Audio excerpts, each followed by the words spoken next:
Folks, we're going to be doing back-to-back reviews of movies that we rented all the time when I was a kid growing up on video cassette. The first one that I remember seeing in theaters and renting it again and again is just celebrated its 30th anniversary. It was released February 11th, 1994. It is a Walt Disney production. Blank Check. This movie has become kind of a controversial film in recent years, and we'll get into that. Of course, we're reviewing a VHS copy that I picked up for 25 cents at the local Modesto area thrift shops. It has a 93-minute runtime. It is directed by an Englishman named Rupert Wainwright. He basically only has 5 movies under his belt over his whole career, mostly known for TV stuff and music videos. To say this movie kind of has a creepy vibe is an understatement. Perhaps I've been influenced by the Me Too movement or the sensitive world of 2024. I grew up in the 90s where people were tougher, I tell ya. But, recently I reviewed PCU, and this era is a lot more loose with what they show in entertainment and a movie like this. So this movie, I remember seeing it all the time. I would compare it. Let me look on my shelf and see if I can grab it. No, I don't see it. I would compare this movie to another movie that I've reviewed recently in the last year. Richie Rich, I believe, came out a year or two after this, and that is the superior of the two movies. If you loved Home Alone, you'll love Blank Check. This movie doesn't come close to Home Alone as far as the quality of the film. Basically, the premise is this kid's 12 years old, played by child actor at the time, Brian Bonzal, and he has 2 older brothers that are trying to be entrepreneurs, and they invade his room, steal his life savings, and his parents look the other way because if he's only 12 and they do not listen to his pleas as he's being ripped off by his older siblings, and he's riding through a parking lot being chased by a neighborhood bully, and he gets backed over on his bike by a guy played by Miguel Ferrer. Miguel Ferrer is a great actor, and the only reason I really know who he is now is because my wife and I recently watched all of Twin Peaks, and he plays Albert on Twin Peaks. Rest in peace, Miguel Ferrer. Didn't realize he had passed away from cancer in 2017. But he is excellent in the movie, and there's this smoke show of a woman played by Karen Duffy who plays a bank teller and an undercover FBI agent, and this is where the movie kind of has gained a lot more controversy in modern times as it is on Disney Plus, and it was on Netflix streaming at circa 2009, exposing it to a new generation of critics to review it.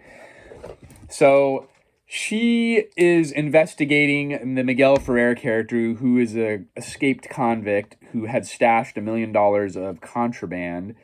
And anyway, long story short, he writes this kid a blank check for running over his bike. He goes to cash it at the bank that's used to laundering his money, and they think he's the bag man, and they mistakenly give the kid, who's 12, $1 million of laundered money, and then he goes on a spending spree.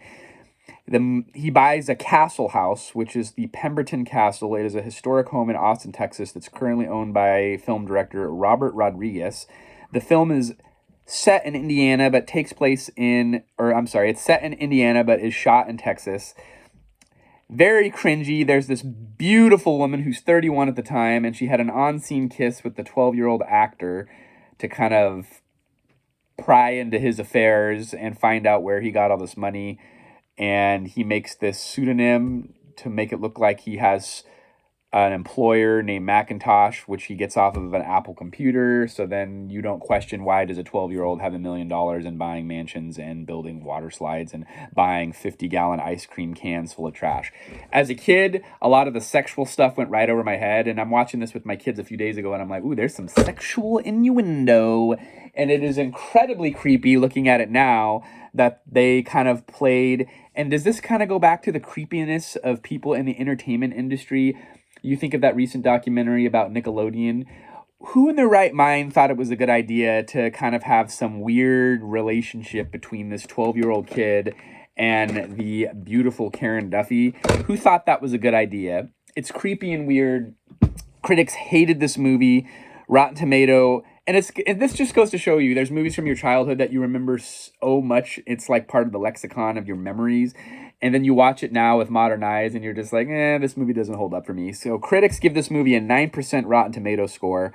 This is a big tell for me. 50,000 plus audience member average on Rotten Tomato is only 34%. IMDb is, where is my score? 5.3 out of 10. And 116 people Google reviews, which they're usually on the higher side, 2.6 out of 5. And I think I am going to be 2 out of 5 too. It's just the most redeeming person to me is Miguel Ferrer playing the villain and the eye candy of Karen Duffy, but it's just so creepy and weird, and it doesn't compare to a lot of other movies of kids getting cash or being wealthy. Like I said, the better of the films from this era and this similar genre, they're comparing it to Home Alone, which, again, Richie Rich didn't come out till a year or two later, but we would like to say that this movie is probably a one watch. Although, for kids, they liked it. My oldest son said he was 4 out of 5. But I think this movie has some problems in a modern time, and it's going on the shelf. That's it, folks. Thanks for watching. We'll see you next time.